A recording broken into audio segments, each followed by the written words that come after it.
Hello, this is John Dobkin, and this is the first time you've actually seen me on a clip for the course. I want to welcome you. What I'm going to do right now is just summarize for you several of the essential points that came out of your postings and the answers to week 2 of the Community Health Needs Assessment. So there are really several things I just want to draw attention to that were dealt with well and invariably in the answers. One is the efficiency of getting to a community health needs assessment for you as a public health department official. Efficiency was an important criteria because some of the ways of going about that you're going to learn about, like MAP, which people went to, and surveys are actually very expensive and they time consuming and resource intensive. I guess what we're looking for is for you to think about how to get to secondary data that applies, and to think about how to get to partnerships, community-based partnerships. In your community, you're going to have excuse me, you're going to have organizations that are really focused around specific populations. It might be the youth, it may be senior citizens, it might be people with disabilities, it may be violence. And those people, the leadership of those organizations, are people worth focusing on and getting to know, because they have an understanding of their population. They have an understanding of needs assessment. They have an understanding of unmet need. And those are people that you want to go to and rely on to piece together those kinds of issues and problems. Your baseline for the issues and problems might have come, as some of you suggested, through prior needs assessments, iPlan, community health map, whatever happened prior 3 or 5 years. But those are the way to update it and to look at it. The third point I want to talk about is the community health needs assessments that are now required of the hospitals. And you've got hospitals in your area that you're going to work with. I want you to think about having some skepticism. They may have very good data.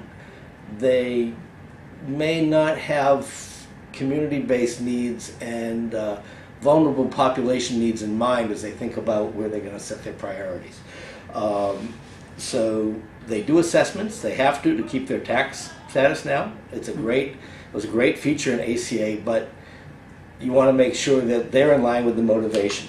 So I guess what I'd like to say is there are two resources that have been added there. There is the University of Illinois Hospital, CHNA, and also one from the Rush University Hospital. And Rush and UIC are about 2 blocks apart. We serve the same community geographically in terms of the needs that are supposed to be addressed in the needs assessment, and you might find that you should look at those. Look at how they were done, look at the dimensions of those, who participated in them. You might be surprised to find that they had the same data consultant who got paid twice for that analysis. But you want to see what they did with it and what they embraced and who participated. So those are the points I wanted to make. I think you did a good job with those, and I'd like to turn this over to Professor Weingart, who's going to talk more about resources and some other.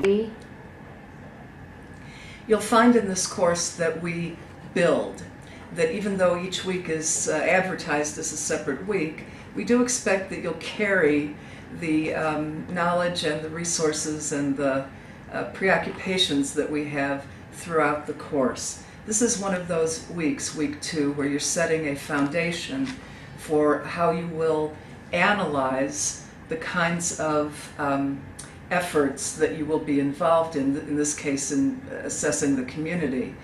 There's always someone who has gone before, and among the resources in the depth folder are some by, one is for Principles of Community Engagement, which is done, believe it or not, through the NIH rather than the CDC for this one.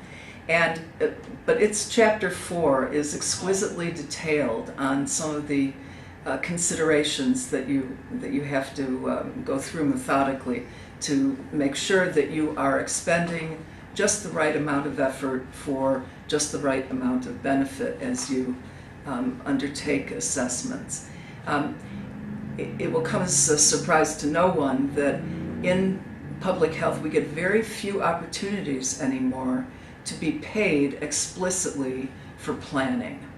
We're always supposed to be doing it on the fly or underneath. It's an unfunded mandate typically now. So everything that you can do to be efficient in it is what you need to do. And another way to be efficient is to look at, again, people who've been in the same boat, who have stepped back for a moment and said, what are the things that other people need to know in doing this? And that's one of the things we're directing your attention to. The NACHO, the National Association of County and City Health Officials, made recommendations for how to relate to local hospitals who are doing these community health needs assessments.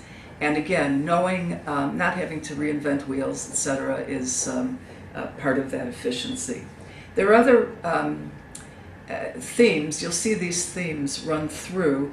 For example, when we're doing strategic planning, the kind of landscape view that you take when you do your SWOT analysis will involve some of the same task of kind of locating yourself within the community and the community's problems and challenges. So look for resources to build as the themes go through, and we know that you got off to a very good start in week 2.